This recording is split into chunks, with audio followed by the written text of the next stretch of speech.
Here's how to install or replace the toner for a HP LaserJet M110 printer. Pull down this tray on the front of the printer, and now there is this little ridge here, so pull it up the entire way, and this is where the toner is located. The toner has a small handle here that you can use to move it, but you'll notice if you pull it towards you, it's quite difficult and it won't move. So what you need to do is push it up to unlock it, and then you can pull it out of the printer like this. If you're installing a new toner, you need to remove the plastic strips on the right and left side of the toner.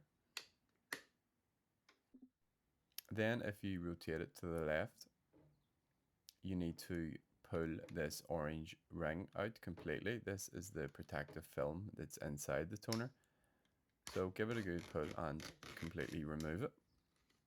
You don't need it, so you can discard it after. And now you simply just want to glide it back inside the toner and then press it in to make sure it clicks into place.